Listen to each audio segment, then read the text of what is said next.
Hello friends, आज मैं आपके साथ इकोनॉमिक्स का एक और टॉपिक लेके आया हूँ और टॉपिक का नाम है advantages of planning.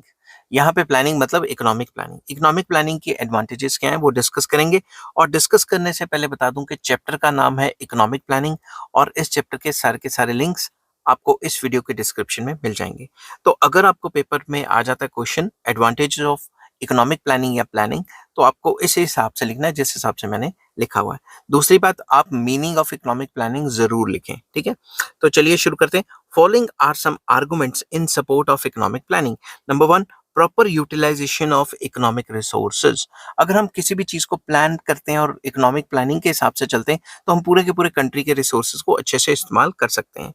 It is economic planning that puts economic resources to their proper use. वो इकोनॉमिक प्लानिंग ही है जो हमारे देश के इकोनॉमिक रिसोर्सेज को अच्छे से इस्तेमाल कर पाएंगे। मतलब इकोनॉमिक प्लानिंग के थ्रू हम अपने कंट्री के रिसोर्सेज को अच्छे से इस्तेमाल कर सकते हैं। In a planned economy, the planning authority makes use of resources with a view of achieving the ends of social security and social welfare. अगर एक प्लान्ड इकोनॉमी की बात करें तो उसके अंदर गवर्नमेंट इस हिसाब से प्लान बनाती है या इकोनॉमिक अथॉरिटी इस हिसाब से प्लान बनाती है ताकि वो मेन ऑब्जेक्टिव्स अचीव कर सके, जो कि है सोशल सिक्योरिटी प्रोवाइड करना लोगों को और सोशल वेलफेयर करना। Wastages are sought to be minimized through planning. हम जब प्लान करके चलते हैं तो हमारे जो वेस्टेजेस होती हैं वो मिनिमम रहती है, मतलब रिसोर्सेज की वेस्टेज नहीं होगी और रिसोर्सेज की फुलर यूटिलाइजेशन होगी। सेकंड पॉइंट आ जाता है better solution of basic problems. Basic economic problems like what to produce, how much to produce are solved in an effective manner through the mechanism of economic planning. तो हमारी जो basic economic problems हैं, what to produce, how to produce, for whom to produce, ठीक है, ये सारी की सारी जो प्रॉब्लम्स हैं इनको हम अच्छे से जो है सॉल्व कर पाएंगे अगर हम प्लान बना के चलेंगे। तो planning is very important to solve the basic economic problems. Resources are use rationally keeping in view the social interest. जितने भी रिसोर्सेज हैं वो अच्छे से रैशनली यूज किए जाते हैं इकोनॉमिक प्लानिंग के अंडर ताकि सोशल इंटरेस्ट को हासिल किया जा सके या फिर सोशल इंटरेस्ट के हिसाब से उन रिसोर्सेज को यूज किया जाता है। People are supplied with necessary goods and services regularly. लोगों को जो भी नेसेसिटीज हैं उनको रेगुलर सप्लाई किया जाता है। Production is influenced by the anticipation of actual needs of the people. तो जो भी प्लान्ड इकोनॉमीज है उनमें जो प्रोडक्शन होती है वो लोगों की नीड्स के हिसाब से होती है। समझ गई बात। तो इस पॉइंट में हमने क्या करना था कि जितनी भी बेसिक प्रॉब्लम्स है इकोनॉमी की उनको अच्छे से सॉल्व किया जा सकता है अगर हम प्लान्स के हिसाब से चलें तो। नेक्स्ट पॉइंट आ जाता है लेस सिक्लिकल फ्लक्चुएशंस। अगर हम अपनी इकोनॉमी को प्लान करके चलेंगे तो जो फ्लक्चुएशंस है उसके आने के चांसेस तो होते ही हैं, बट उसकी जो फ्लक्चुएशंस है वो मिनिमाइज कर सकते हैं हम। There are less economic fluctuations in the economy as a result of economic planning. तो जब भी हम प्लान बनाएंगे इकोनॉमी में फ्लक्चुएशंस तो आती आती हैं मगर कंपैरेटिवली कम आएंगी। Economy is less confronted with a situation like boom, depression, unemployment, over production etcetera. तो इकोनॉमी में ये जो फ्लक्चुएशंस हैं जैसे जिनको ट्रेड साइकिल्स वगैरह कहते हैं, बूम, रिसेशन, डिप्रेशन, रिकवरी, ऐसी सिचुएशंस तो आती ही आती हैं मगर जो फ्लक्चुएशंस हैं वो कम हो जाएंगी। समझिए बात, क्योंकि सब कुछ प्लान तरीके से हो पा रहा है। Economic planning is instrumental in bringing about and maintaining economic stability. तो फिर से वही लाइन इंग्लिश चेंज करके लिख ली कि भाई ये काफी इंपॉर्टेंट है, इंस्ट्रूमेंटल रहेगी इकोनॉमी में स्टेबिलिटी को मेंटेन करने के लिए। All economic activities are sought to be properly coordinated. जितनी भी इकोनॉमिक एक्टिविटीज हैं उनको आपस में कोऑर्डिनेट किया जाता है। World wide depression of 1929 has its adverse effect on almost all the countries of the world, but Soviet Russia remained immune from its evil या ill effects या evil effects भी कह सकते हो, मतलब negative effects mainly due to the economic planning. तो वो countries जो सोशलिस्ट कंट्रीज थी उन पे इतना ज्यादा असर नहीं पड़ा क्योंकि वो इतनी ओपन अप नहीं थी, और वो कंट्रीज जो ओपन अप थी और कैपिटलिस्ट सिस्टम को फेवर करती थी उनमें काफी बुरा असर पड़ा जो ग्रेट डिप्रेशन का। ठीक है, तो ये भी चीज हमें दिखाती है कि अगर हम इकोनॉमिक प्लानिंग करके चलेंगे तो हम अपनी इकोनॉमी को जो है फ्लक्चुएशन से बचा सकते हैं या फ्लक्चुएशंस को मिनिमाइज कर सकते हैं। नेक्स्ट पॉइंट आ जाता है production according to needs. Economic planning leads to need, फिर से पढ़ता हूँ, economic planning leads to need oriented production of goods and services.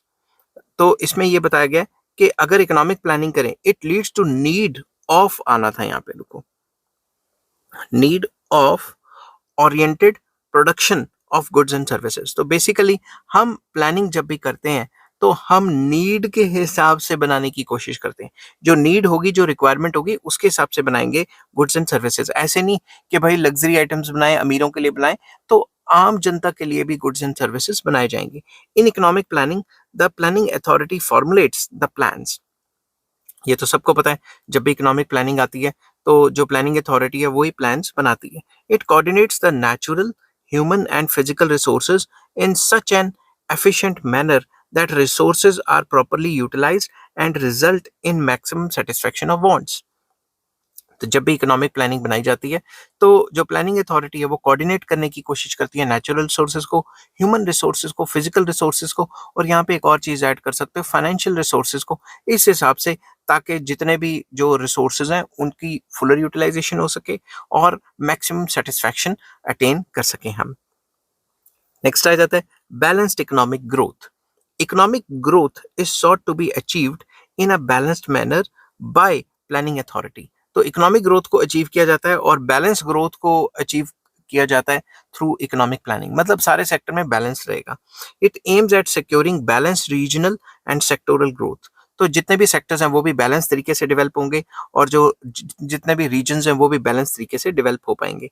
There are several advantages of balance growth such as proper use of natural and human resources, proper industrialization, increase in total production of wealth and income, savings in costs of transport of labor, raw material and finished products from one place to another या other. तो simple words में अगर balance growth रहेगी तो proper utilisation हम कर सकते हैं, नेचुरल रिसोर्सेज की भी, ह्यूमन रिसोर्सेज की भी। अगर बैलेंस ग्रोथ रहेगी तो इंडस्ट्रियलाइजेशन भी अच्छी चलेगी, प्रोडक्शन ज़्यादा होगी, वेल्थ एंड इनकम जनरेट होंगी, सेविंग्स हो सकती हैं, जनरेट हो, और कॉस्ट ऑफ जो ट्रांसपोर्टेशन है वो कम हो जाएगा, raw material and finish goods जो है एक जगह से दूसरे जगह अच्छे से पहुंच पाएंगे। तो कहने की बात यह कि सारे सेक्टर्स को बैलेंस डेवलप करने में प्लानिंग का काफी इंपॉर्टेंट रोल रहता है। नेक्स्ट आ जाता है proper use and conservation of natural resources, कि हम नेचुरल रिसोर्सेज का अच्छे से इस्तेमाल भी कर सकते हैं, उनको कंजर्व करके भी, संभाल के भी रख सकते हैं। Government ensure proper use and conservation of natural resources under economic planning. तो जब भी सरकार प्लान बनाती है तो वो इस हिसाब से बनाती है कि नेचुरल रिसोर्सेज को अच्छे से इस्तेमाल किया जाए और उनको बचा के रखा जाए, कंजर्व करके रखा जाए। While making use of these scarce resources it is ascertained that there is least possible wastage. तो प्लान इस हिसाब से बनते हैं कि इन ये जो रिसोर्सेज हैं इनकी वेस्टेज कम से कम हो। These must be used for the benefit of entire society and not a particular class of it।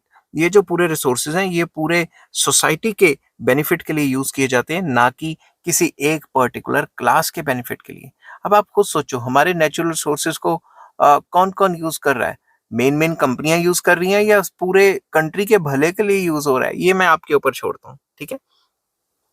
Production and use of such minerals like coal, oil, etc. should be made keeping in view not only the present but also the future generations। तो जितने भी countries के पास minerals वगैरह हैं उनका इस्तेमाल इसलिए ये देख के ना करें कि भाई आज की प्रेजेंट जनरेशन उसको एक्सट्रैक्ट करके अमीर हो जाए, बल्कि इस हिसाब से करें कि फ्यूचर जनरेशंस के भी वो काम आ जाए, जिसको सस्टेनेबल डेवलपमेंट भी कहा जाता है। Economic planning ensures that there is no reckless cutting of trees and water resources are tapped economically। तो इकोनॉमिक प्लानिंग इंश्योर करती है कि भाई जंगल साफ ना किए जाएं, पानी का अच्छे से इस्तेमाल किया जाए, तो जो भी हमारे पास नेचुरल सोर्सेज हैं वो अच्छे से इस्तेमाल हों, ताकि ये ना हो कि फ्यूचर जनरेशन के लिए कुछ बचे ना।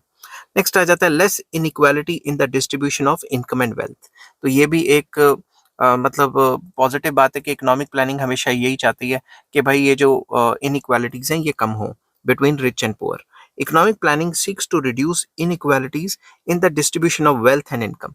तो पहली बात तो वही होगी इंग्लिश में, it is the constant effort of the government to narrow the gulf between the rich and poor classes। ठीक है, ये constant एक एफर्ट रहता है सरकार का, जो रिच और पुअर के बीच में जो गैप है वो लगातार कम होता रहे। अब ऐसा हुआ है नहीं हुआ ये मैं आपके ऊपर छोड़ता हूँ, मगर एडवांटेजेस में आपने लिखना ही है कि अमीर गरीब का जो गैप है वो प्लानिंग की वजह से थोड़ा सा कम हुआ है। जब डीमेरिट डिस्कस करेंगे हम कहेंगे ले कहाँ कम हुआ है, ठीक है ना। To achieve this objective, rich class is burdened with progressive taxation and poor class is provided with free social services. इस गैप को कम करने के लिए, अमीर गरीब के गैप को कम करने के लिए अमीरों पे टैक्स लगाया जाता है और गरीबों को सोशल सर्विसेज दी जाती हैं फ्री ऑफ कॉस्ट। नेक्स्ट आ जाता है full employment. Planning also ensures that all able bodied people get employment according to their ability. Planning का मेन मकसद ये भी होता है कि फुल एम्प्लॉयमेंट अटेन की जाए और बेसिकली जितने बंदे काम करना चाहते हैं उन सबको काम भी मिले। At the time of unemployment government lays emphasis on the establishment of those industries which are likely to provide maximum employment opportunities। तो जब भी अनएम्प्लॉयमेंट होती है तो सरकार प्लान करती है और उन इंडस्ट्रीज को बढ़ावा देती है, छोटी छोटी इंडस्ट्रीज को या छोटी छोटी फर्म्स को बढ़ावा देती है जो एम्प्लॉयमेंट जनरेट करती हैं। तो इससे हम फुल एम्प्लॉयमेंट के सिचुएशन के पास आ जाते हैं, मगर फुल एम्प्लॉयमेंट एग्जैक्ट नहीं हो पाती, ये तो आपको पता ही है। नेक्स्ट है फार साइटेडनेस, दूर की सोच रखते हैं, ठीक है। Planning authority takes into account the future uncertainties while fixing its targets.